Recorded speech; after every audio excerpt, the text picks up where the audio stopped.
هلا فيك شال ابو حسن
Evet, Türkiye İstatistik Kurumu'nun verilerine göre Türkiye genelinde boşanma verileri %39. Fakat Gaziantep şehrimiz %46,4 ile gerçekten çok yüksek bir seviyede. Bu Gaziantep'te yaşamamız hesabıyla bizi cidden üzüyor, üzüntü verici bir durum. Tabii bunun bazı nedenleri var. Bu nedenlerin üzerinde durmak gerekiyor. Bunlardan bir tanesi maneviyatsızlıktır. Diğer bir tanesi de kanunlarla ilgili bazı sıkıntılardır. Maneviyatla ilgili malumunuz şu anda özellikle Türkiye'de görsel basın olsun, yazılı basın olsun, sosyal medya olsun, bunlar örfümüze, dinimize uygun, halkın, toplumun zihin kodlarına uygun bir şekilde icra edilmemekte. En büyük nedenlerden bir tanesi budur. Özellikle Vahşi Batı'nın ithal dizileri, sinemaları ve ülkemizde de onları örnek alan bazı yönetmenlerin çevirdikleri diziler olsun, sinemalar olsun, gençleri, halkı çok ciddi anlamda olumsuz etkileyebiliyor. Özellikle dizilerin, sinema filmlerinin yatak odalarının dışında çevrilmesi gerekiyor. Fakat maalesef dizilerimizde, sinemalarda baktığımızda sürekli genelde yatak odalarında geçiyor. Çiftler evleniyor, boşanıyor, sürekli koca değiştiriyor, eş değiştiriyor insanlar. Bu da toplum üzerinde çok ciddi anlamda olumsuz bir etki bırakabiliyor. Yine bununla beraber bu konuda özellikle müftülüklerin harekete geçip halkı bilinçlendirmek adına bütün camilerde, bütün cami imamları halkın içerisinde bu meseleleri gündem yapmalı. Bu konu üzerine manevi anlamda biraz daha durmalı. Bu konuda yine sivil toplum kuruluşları biraz daha bu konuya eğilmeli. Gerçekten tam bir faciadır bu. Bu konuyla ilgili sivil toplum kuruluşları halkı bilinçlendirmeli. Bu konuya eğilmeli, bu konuyu ciddi bir şekilde halkın içerisinde işlemelidirler. Yine bununla beraber Aile ve Sosyal Politikalar Bakanlığı'nın çıkardığı kanunlar gerçekten aile kökünün dibine kirbit suyu dökmüştür. Yani bu kanunlar neticesinde birçok boşanmalar olmuştur. Bu da olumsuz bir şekilde halkı etkiliyor. Yani eşler arasında ufak bir sıkıntı veya küçük bir kavga dahi karakollarda veya mahkeme salonlarında veya cezaeviyle son bulabiliyor. Ve bu da yine aynı şekilde ailelerin boşanmasını tetikliyor. Araların açılmasını tetikliyor. Bu konuda özellikle hükümetin de Aile ve Sosyal Politikalar Bakanlığı'nın çıkardığı bu kanunları da yönetmelikleri de bir daha gözden geçirmeli. Halkımızın dinine, örfüne uygun bir şekilde getirmeli. Ve bu konuda adımlar atılmalı ki bu boşanmalar son bulsun. Malumunuz Peygamber Efendimiz Aleyhisselatü Vesselam diyor ki boşanmadan arş titrer. Sadece eşler boşanmakla yetinmiyor. Bununla beraber çocuklar yetim kalıyor. Çocuklar psikolojileri bozuluyor. Hayatları boyunca bundan olumsuz etkileniyorlar. Bu konuda gerek sivil toplum kuruluşları, gerek müftülüğümüz, gerekse de hükümet, Aile Sosyal Politikalar Bakanları bu konuda ivedi bir şekilde adım atmalı ve bu soruna bir çözüm bulmalı. Kadına şiddetten yana değiliz. Bu mümkün değil. Bunun olmaması gerekiyor ama bununla beraber eşler arasında küçük bir sıkıntı güvenlik güçlerine intikal ettiğinde Malumunuz güvenlik güçleri hemen gelip müdahale ediyor ve eşi evden uzaklaştırma veriyor eşine, bayanın veya tutuklanıyor. Dolayısıyla bu eşler arasındaki sıkıntıyı daha çok tetikliyor. Bununla beraber bazen ölümlerle son bulabiliyor, cinayetler işlenebilir bu konuyla ilgili. Yani bu konuya da, bu kanunlara da tekrar gözden geçirmeleri lazım. Yani aile büyükleri araya girebilir, kanaat önderleri araya girebilir. Bu mesele çözülebilirken bu meselenin mahkemeye intikal etmesi veya karakola intikal etmesi meseleyi daha beter büyütüyor. Çözmüyor, çözümsüzlüktür bu. Bu konuda da hükümet tekrar oturup bu kanunları, yönetmelikleri tekrar gözden geçirmesi lazım. Yoksa Allah muhafaza bu işin önünü alamayız. Bu iş daha beter. Yani şu anda Gaziantep %44'lerde, fakat Allah muhafaza bu daha ileriye gidebilir. Yani çok büyük bir rakam. Düşünün, her 100 kişiden 44 kişi boşanıyor. Yani bu büyük bir faciadır yani. Aile temelin dibine resmen dinamit koymaktır. O yüzden ivedilikle herkes bu konuda üzerine düşeni yapmalı. İvedilikle bu konu üzerine herkes eğilmeli.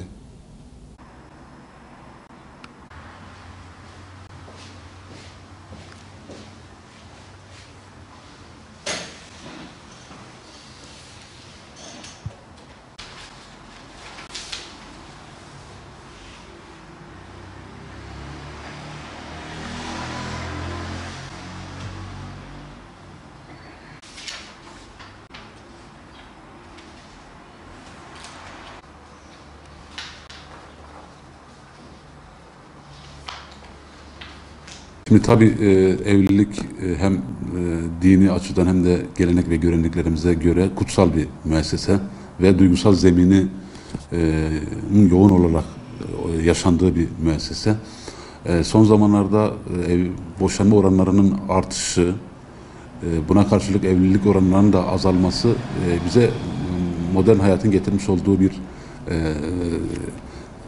hastalık. Normal şartlarda 3-5 saatlik bir yolculuk yapacağımız sırada arkadaşlarımızı yaparken birbirimize tahammül etmek durumunda kalırız. Fakat evlilik gibi uzun soluklu bir yolculuğu yürütürken, o yolda yürürken eşlerin birbirlerine tahammül etmeleri gerekiyor. Günümüzde evlenen çiftler, özellikle bayan evliliğe çok yüksek anlamlar yüklüyor ve çok büyük bir beklenti içerisine girerek evlilik yapıyor. Bu beklentileri karşılanamadığı zaman, ki bu beklentilerin büyük bir kısmı maddi beklentilerdir. O beklentileri bulamadığı zaman hayal kırıklığına uğruyor ve bir boşluğa düşüyor. Dolayısıyla bu bir şekilde eşler arasındaki ilişkiyi olumsuz yönde etkiliyor. Tabii medyanın, özellikle de sosyal medyanın burada çok tahrik edici etkisi olduğunu da göz önünde bulundurmamız gerekiyor. İşte medyada görmüş olduğu hayat tarzlarını, işte ne bileyim sosyal medya üzerinde tanışmış olduğu kişilerle kendisini kıyaslayarak ya da onlar gibi olarak değişik bir takım arayışlar içerisine giriyor ve bu nihayetinde eşlerin birbirlerine karşı olan sorumluluklarını ikinci, üçüncü plana atmalarına, hatta birbirlerine karşı duyarsız olmalarına neden oluyor ve bu tabii ki ailede bir boşluğa yol açıyor. Yani duygusal anlamda duygusal boşluğa yol açıyor. Bunun sonucunda da şiddetli geçimsizliğe dayalı boşanma davaları artıyor. Tabii burada şiddetli geçimsizlik dediğimiz zaman bunun içerisine özel boşanma nedenleri de giriyor. Yani bir kişi boşanmak için mahkemeye başvurduğunda aldatılmış olsa dahi ya da eşi zina etmiş olsa dahi ya da eşi canına kastetmiş olsa dahi gelen anlamda şiddetli geçimsizliğe dayalı boşanma davası açıyor. Bununla birlikte başında da söyledim, modern hayatın bir getirisi olarak bireysel yaşamın yüceltilmesinin bir neticesi olarak da evlilik oranı gittikçe azalmaya başladı. Yani bireyler artık daha özgür olmak istiyorlar ve bu özgürlüğü evlilik içerisinde bulamayacakların kanaati ile birlikte evlenme kararlarını ya erteliyorlar ya da evlenmeyi düşünmüyorlar. Bu da bize modernitenin getirmiş olduğu bir etki. Avrupa'da yaygınlaşan, had safhaya ulaşmış olan bu hastalık maalesef bizim toplumumuza da yavaş yavaş sirayet etmeye başladı.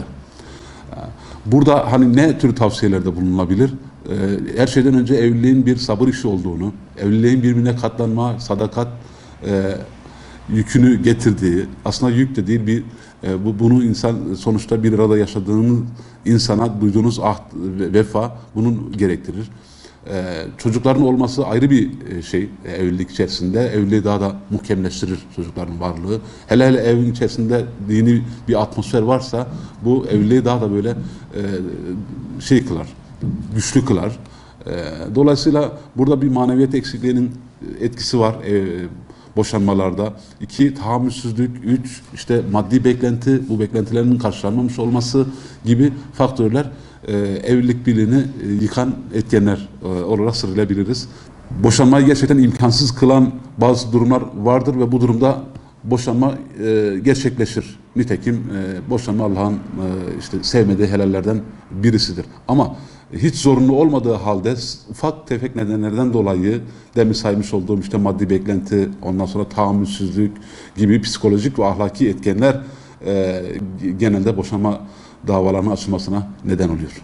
Yani Aile ve Sosyal Politikalar Bakanlığı'nın aileyle ilgili getirmiş olduğu düzenlemeler aslında bizim toplumumuzun genetik kodlarına uygun bir şey değil, bir düzenleme değil.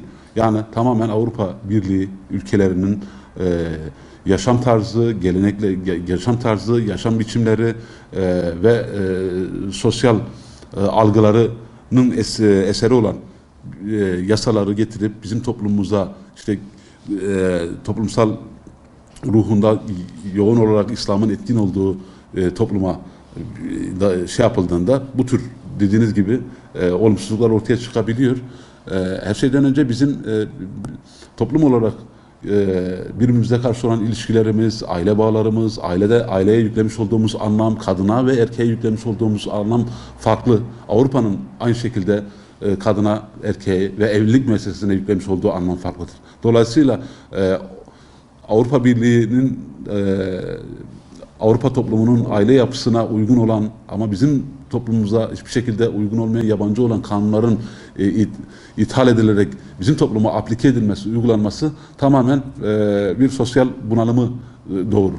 Nitekim son yıllarda işte bu yasanın yürürlüğe girmesinden itibaren eş, özellikle kadın en ufak bir şiddete maruz kaldığı zaman, hatta çocuk en ufak bir şiddete, bir kötü muameleye maruz kaldığı zaman hemen ilgili makamlara başvurarak tedbir ve koruma istiyor.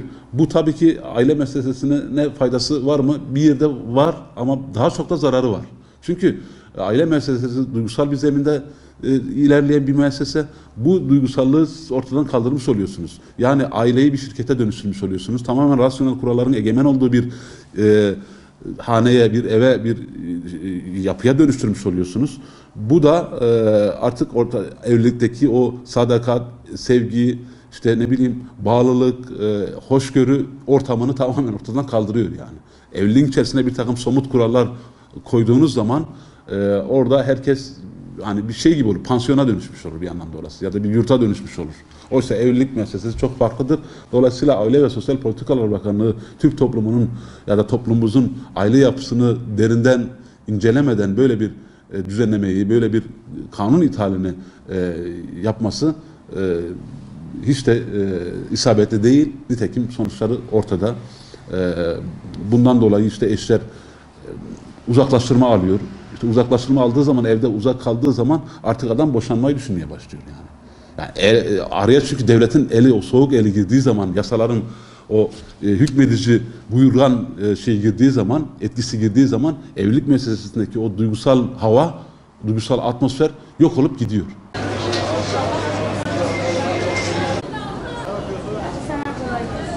Maneviyat eksikliği de var. Ondan sonra saygı sevgi kalmadı. Örf adetlerimiz bitti. Ondan sonra kişilerin ille de ailelerin birbirlerine karşı saygısı. Dediğim gibi esas bir de şu var. Hani bizde de bir deyim var Gaziantep'te. Yokluk kapıdan gelirse aşk pencereden kaçar diye. Bunun temeli de tahminim ekseri geçim sıkıntısı. Bir de özenti işte filan dediğim gibi özenti olduğu zaman onu senin dediğin dini şeyler de geride kalıyor yani. Çünkü onu düşünen yok. Yani bu günah işledik ya da sevap işledik davası yok. İşte ekseri dediğim gibi çıkar menfaat davası var. Bu da bizi mahvediyor yani. 45 yıllık evlilik. Sene 72'de evlendik de. 45 senelik. Gençlere neler tavsiye edersin? Maşallah. Vallahi işte gençlere sabırlı olacaklar, sabırlı olacaklar, birbirlerini sahip sevecekler. Zaten birbirlerini saygı ve sevgiyle karşılarlarsa karı koca devamlı, orada devamlı güzellik olur. Tabii ki 45 yıldır evliyiz, mutluyuz. Çoluğumuzu, çocuğumuzu büyüttük. Az getirdi, az yedik. Çok getirdi, çok yedik. İdare ettik. Yani her şey sevgiden, hürmetle beklersin kocanı.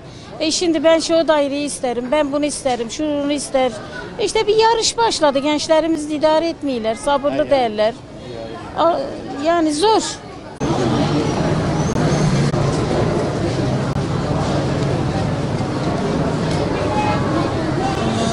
Maddi olarak yani insanlar maddi sorun yaşadığı zaman hemen birbirlerini terk ediyorlar. Hemen şey yapıyorlar yani hani diyor hastalıkta, sağlıkta, varlıkta yok. Onu maalesef uygulamıyoruz. Bence çok kötü örnek oluyor. Yani sürekli nasıl diyeyim evlilik dışı şeyler yaşanıyor burada. Ben buna çok karşıyım. Türkiye'de maalesef bunun önüne geçilmiyor. Yani bununla ilgili herhangi bir proje, bütün diziler filan hepsi bununla ilgili yayın yapıyor. Yani evliliği özendirici ya da başka bir şey, aile hayatını koruyucu bir şey, hiçbir şey yok. Sadece insanları kötü yönlere teşvik ediyorlar. O yüzden de yani devletin de buna bir el uzatması lazım bence.